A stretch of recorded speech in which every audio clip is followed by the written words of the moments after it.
Hi, and thanks for playing June 1940 France Fights On. This is an operational level strategy game. It's a hex-based map combat game that you're probably fairly familiar with.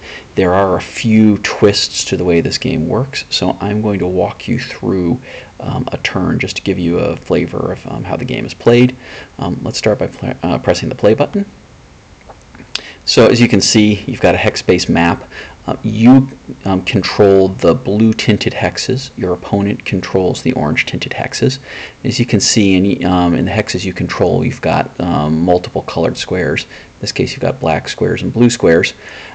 These colors correspond to unit values up here, rather than create stackable units in each hex, which can get a bit difficult to keep track of in a lot of computer games.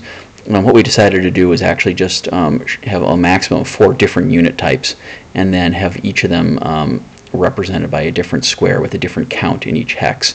So if you want to see the actual combat values of each unit, you can go up here and find the corresponding colored box. Each unit has a combat value. That's the value that you'll use to resolve combat. Movement value, which is the number of hexes you can move. A reaction value, which becomes important when you're defending against enemy attacks. Basically, this is the number of hexes from this unit's hex to which it can add its combat value when it's defending. And we'll go through that a little bit later. And then there's special abilities, which really don't come into effect in this game. So you're now in the human movement phase, so let's go ahead and move some units. I am going to move this unit back here. I click on it, and then I can move that unit to any hex that has a yellow border. So we're going to move it back here to this hex. We'll do the same thing for this unit, and we'll do the same thing for this unit. So we've retreated all the way to this hex. Now, why did we do that? Well, this hex is a very important hex. Any hex that has a white border around it is an objective hex. In order to win this game, you need to control all the objective hexes on the board, which means you've got to maintain control of this hex, keep it out of enemy hands. You also have to capture this hex, which is, in this case, Paris, and it's deep behind enemy lines. So that's going to be a fairly challenging task. But right now, we just want to focus on moving our units. Now, the other thing that's unique about this hex is that it has this little blue triangle in the top. That means that it's a source of supply. And in order for units to move and attack, they have to be in supply. And you have to be able to trace a line of hexes that you control back to a hex with a supply head. Now, if you have any questions about the terrain, you can always go back to the map key, and here it's got a description of all the different hex types on the map. You can just exit out of there. So, okay, we are now done with the movement phase. So let's go ahead and press the end phase button. And we've now moved on to the combat phase. And during the combat phase, you can go ahead and you can attack any hexes that containing enemy units that are adjacent to one of your hexes. So let's go ahead and let's attack this hex. And in doing so, when you do that, the combat odds calculation box pops up. In this case, we're going to have a 2-to-1 advantage. And let's go back here and we'll hide this. You know, we're attacking this hex. We have 2 units that are adjacent to it, so they automatically attack. You don't get to go through and select which units are going to participate and which units won't participate. Basically, we assume that if your units are adjacent to the target unit, you get to attack. Now, each of these guys has a combat value of 2. The defending unit has a combat value of 2, so 2-to-1 odds. Neither of these hexes contains a unit with a reaction value, which means that neither of these units can really contribute to the defense value here. So let's go back, and we can check to see what our odds of success are. And it looks like at a 2-to-1 strength ratio, we need to roll a 5 or above to get the enemy unit to retreat. And if there's an R value here on the orange column, it means that the enemy's retreating. And of course, if there's an A here, that means that you're advancing. But you have to roll a 5 or above, which gives you about 50-50 odds here. You can either choose to pass, which we've just done, or we can go back and let's try that again. Or we can go ahead and try and fight. Let's go ahead and fight just to see what happens. So we hit the fight button, and we rolled a 9, and that means that we are going to advance. So let's hit the OK button. And as you can see, you've captured the hex, and one of your units has advanced into that hex. So we're done with our part of the combat and maneuver phase of the game. So let's again press the end phase button. And now your opponent is going to move. And this takes it a little while for it to calculate its moves, but you can see it moving on the screen right now. And so give it a minute. This is the opening phase, so there are going to be a lot of opening moves.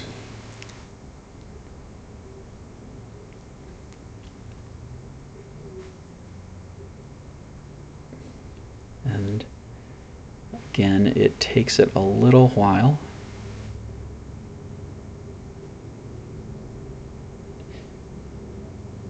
Alright, so we're done with the movement, and we're going to press the end phase button, and now we're going to start the combat phase. And our opponent now is attacking, and so they've attacked that. We don't have a choice of passing. If they've attacked, we have to fight. So again, now they're attacking with 2-to-1 odds. So let's hit the fight button, and we held our ground. So we hit OK. Now they're attacking this unit, so we have to, and in this case the odds are a lot better. And that's because you've got now 2 enemy units attacking. So let's go back, hit the fight button, and we have to retreat. And they're advancing, so we hit the OK button. So both of our, and they're launching another attack here. So here the odds are more 1-to-1. They're more evenly matched. Long odds that they actually get anything done here. And they didn't, so we've held our ground. So we're now done with the enemy combat phase. And now we're going to move on to the card phase. And the card phase is really the heart of the game. I'll show you why. So we start out with the ability to play we start out with 2 points, and each card has a point value. You expend the point value when you play the card, and you can see down here, you can kind of see what each card does. You can see the point cost here. Some cards are not playable on the first turn and tell you when that card becomes playable, and some cards require resources that your opponent can disable, so they can disable this card. In this case, we can play the French colonial troops, and we can play them because the Royal Navy is active. But let's look at some of the other units that we can, cards we can play. And if a card is faded somewhat, that means that it's not playable.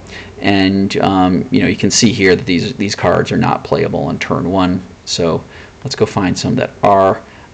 Here's the Combat Engineers. This one's useful because it allows you to fortify a hex. So let's go ahead and press play. You get to pick a hex to fortify. We're going to fortify this hex.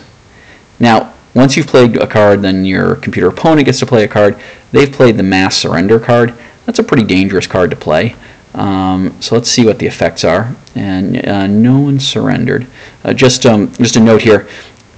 This unit here, your infantry unit here that's been cut off and is no longer has a white border, that means it's out of supply and it can't trace a path to one of the supply heads that you control. This is a supply head, but you don't control it. So these guys can't really move and they can't really fight, and we'll see that a little later on. So let's go back.